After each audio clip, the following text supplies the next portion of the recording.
and welcome to Coffee on the Coast. I am not Tina. I am What? Jason. Yeah, I know you. I know you were thinking I was because of my wonderful bling here. See, I'm using Tina's headphones, and she's always got something a little special on there, so it's awesome. I actually think it looks cool. It's like an '80s kind of Roadhouse earring Oh, feel. well, because pain don't hurt. I like it. So I just want to give out a shout out to my lovely wife Tina. She is everybody's hero, and she is a superstar. And Hooray! we love you so much, and we're thinking of you all the She time, just and leveled especially up now. in that, right? It looks Yeah, like she just leveled up. she I did just level up. maybe thought Tina had let her beard finally come in because I've been encouraging to do that for decades. You know, she can pull it off. She's Yeah, got well, she's got the chin for it. you got the gym for it. We're talking today, Tim, about, and I'm so glad to get back to this, by the way, because we love our public libraries so much. Both the Leicester and the Manitowoc Public Library are such cornerstones of the community, and we want to keep on promoting them. And I'm so glad that we're back to this weekly show of shenanigans and information.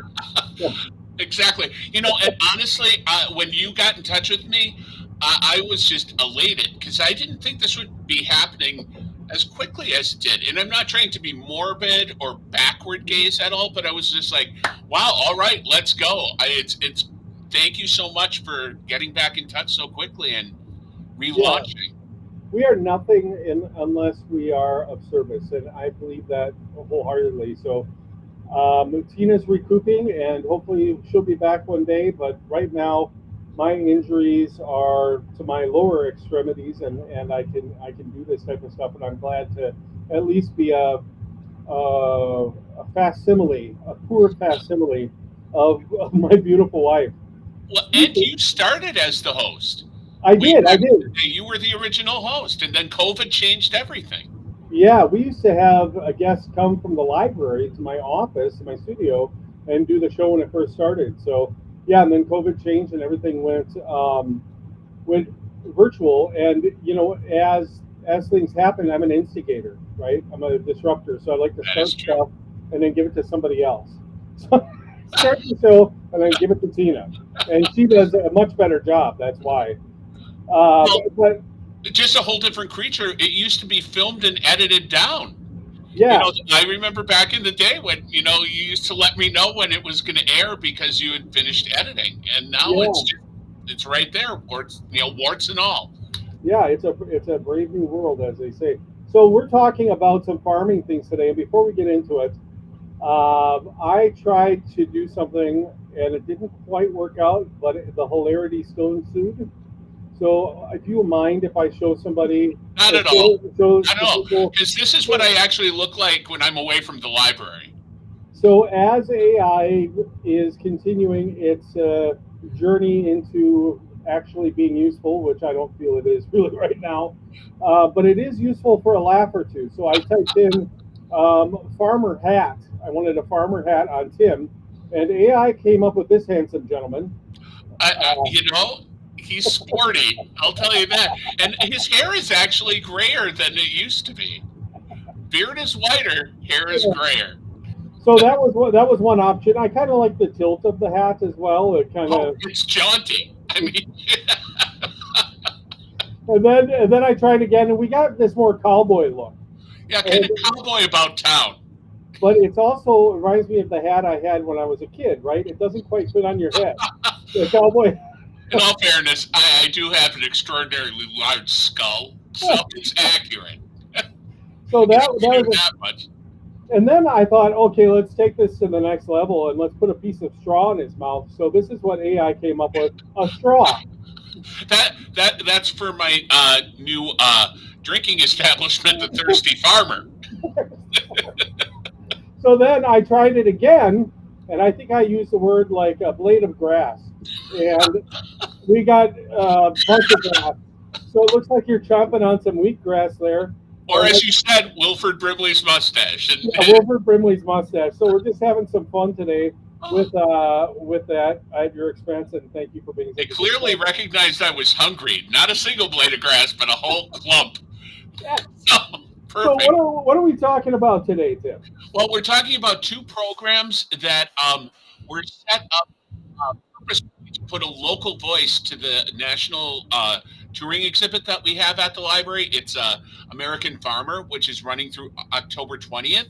But we've been doing programming around it since it started in June. But specifically next week, the exhibit itself does a great job of doing is um, putting faces to the various types of farmers there are around the country. But because the photographer Paul Mobley traveled from Alaska to Florida and everywhere in between, there isn't a whole lot of Wisconsin representation in the photo portraits themselves. So we wanted to have some programming that was specifically about farmers in our area. And the first thing that I'm going to bring up is called um, Running a Family Farm, a panel discussion. And that takes place next Monday, September 23rd from 6 to 7:30 p.m. in the Balkanski Community Room. And really what I did was I pursued some local farming families. And the thing of it is, farmers are incredibly busy. Their workday is never really completely done. So it took a while chasing everyone down via going to the farmers market, emailing, texting, just getting back and forth. This honestly is probably the most free form presentation that I've ever put together because nobody has time to come together in the Balkanski, check out mics, have any sort of AV thing, no sort of, PowerPoint presentation. It is just three family farms getting together, talking about themselves, and answering questions about what their daily lives are, why they became farmers, what motivated them to. And I remember way back in the day when we were talking, you had me on after further review, and we were talking, and you brought up, what the exhibit really does is it's a reminder. We have food on our tables, and we're thankful for it, but we rarely think about where it comes from. And this is, a window into that. So I'm just really happy that we have Adam and Diana Deal on the show, Ryan and Jackie Sullivan, and then Connor Benham and Jolene Meisner from Garden of Eden. So we have Adam's Heirlooms, Sullivan's Family Farm, and Garden of Eden at the program next Monday. And really, it's just going to be a wide open conversation. We have some questions planned, but, show up. And if you have any questions that you've ever wanted to ask a local farmer, here's your opportunity. Yeah, it's really important, I think, to recognize these folks. And, I was in the grocery store the other day, well, not the other day, the other week, and I bought some tomatoes. And I bought like one of those corporately produced cherry tomato things. And Yeah. I put it in the refrigerator and I kind of forgot about it. And I just saw it last night. I'm like, oh, look at that. I pull it out. All the tomatoes are still like they were. It's kind of like one of those experiments where, the guy puts a Big Mac in a bag for 20 years and it looks the same. Yeah. Corporately produced produce is not the same as locally grown produce. And No. so my neighbor, Tom Tittle, who you may know, grows a lot of produce and brought over some heirloom tomatoes. Now, you got to eat those because they're fresh. They don't Yeah. have the preservatives, they don't have the chemicals. And I think it's just really fascinating the processing of meat as well, and how our local farmers are way more ethical, I think, and way more conscientious as far as processing products goes. So I'm interested in going to that panel discussion. Hopefully, I can make it. Well, I hope Um, you can too. And it's really and it cool. also demonstrates like when corporate farming puts organic as a label, how far they it isn't at all like local organic farming where it really is organic. It's funny you brought up the cherry tomatoes. My wife Mara went to the farmers market last Sunday, and I typically snack on cucumbers at work because it's just healthy. It fills you up, keeps you hydrated. I could go on about cucumbers, but I won't. But it's just amazing eating them like that. The taste, they're just so much more flavorful. Yeah, They taste like vegetables, not just yeah, something crunchy, and yeah. it's great. Yeah, that's going to be a great panel discussion. And a lot of these farmers now, I know, I'm not sure the other two, but I know that Sullivan Family Farms processes animals as well. So Hmm. that's a really interesting perspective on how that goes. What are the regulations with that?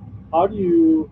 I know they have a farm stand store that we've gone to. So you just go out to their farm and you literally Yeah. just go out there, pick what you need, and they're just super people. So that's a great thing. So what is the other event? The Since we're other on, event is something quite honestly I lucked into. I was online doing some research for Dina Larson. She was asking about a particular individual, well, or an organization that operates in southern Wisconsin. And I looked up a person who had been to the library about 5 years ago. I was trying to put together this thing called Close to Home, which was like the Great Decisions series, except it was okay, about things that affected us locally. And I had a gentleman, a farmer named Jeff Ditzenberger, come in to talk about the rural health, mental health crisis. And he started an organization called TUGS, which stands for Talking, Understanding, Growing, and Supporting. And it is specifically designed to um, take the stigma off of depression in the rural and the farming community because as I discovered farmers as far as occupations go have one of the highest suicide rates of any profession because of all the various pressures on them. So I was looking up Jeff's information online to give to Dina when I found out that he was one of the people in this movie called Greener Pastures, which was still on the festival circuit at the time. And it is a documentary film that follows four family farms, all Midwestern, for several years through COVID, through all the stressors, including addiction and depression and everything that leads to those circumstances for several years. And it was on the festival circuit. It won a ton of awards. And I noticed that Jeff, who's pictured there in his Badger regalia, is was in the film. He was one of the four families. And so I gave Dina his contact information, but then I just, I'm a huge believer in the power of maybe, and the worst that's going to happen is somebody's going to tell you no. And right. as a former actor, being told no, that just doesn't even register anymore. It just like washes off me like water off a duck's back. And so I contacted the producers of the movie about a screening, and immediately they responded in the positive that they would love to have it at a library. Like that was their next step was to get it in schools and libraries after it came off the circuit. Right. And not only did they agree to let us do a screening of the film, they are sending Jeff Ditzenberger up to Manitowoc Public Library to be a part of the Q&A that follows the screening of the film. What a And great opportunity. yeah, it's just amazing that it fell into place the way that is. And that happens next Thursday, the 26th, from 5:30 to 7:45. The movie itself is about an hour and 30 minutes long. And then the rest of the time is allocated for a Q&A. And Jeff is great. I mean, just fantastic. He's a soybean and corn farmer in Monroe. He has his nonprofit support group, and that he's also heavily involved in community theater down there. And when he was at the library 5, 6 years ago, I drove down to Monroe to see him in a community theater production of The Bad Seed, and it was a ton of fun, And so he is, again, breaks down the stereotype. It's not what you think a farmer is, and Jeff, uh, 20 some years ago, he went into a structure on his family's farm and set it on fire. And his intention was not to come out of the building. And at the very last minute, he changed his mind and left the building, and that changed the course of his life. Wow. And it's an incredible story, and it's part of a movie that's four incredible stories. And of course, the screening and the discussion, much like the discussion group, are free of charge. Wow. Both in the Volkansky room. Volkansky Room, Thursday, September 26th, Starts at 5:30, folks. That sounds like something that would be really an interesting event to go to. I did not know that about farmers, but when you think about it, that is a hard profession. Oh, Just like you're dependent upon the whims of the weather, the markets, all that stuff, and yeah, what a interesting story. So that's awesome.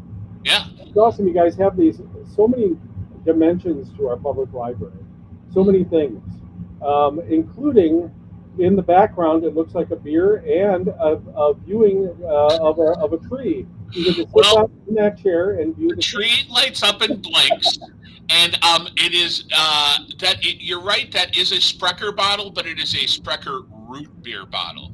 For clarification, I had to point that out. But I love this vision of a tree and a chair in front of it. So just to look at it, Yeah, it's like if you're bad, you have to sit in the chair and stare at the tree for a half hour. It's it's oh, it's, it's the tree of disappointment. yeah, you get yours for the Christmas season by contacting your public library. It's Yeah, like the exactly. Festivus poll, right? Yeah, the Tim tree and of Emily's disappointment. office is not just for producing marketing; it's Yeah. for punishing people as well. Oh, so much fun. Thank you so much, Tim, for coming Oh, well, on. thank you for having me on. It is great to be back on again, and as always, we have a full slate of things. So we'll keep coming on as long as you'll have us.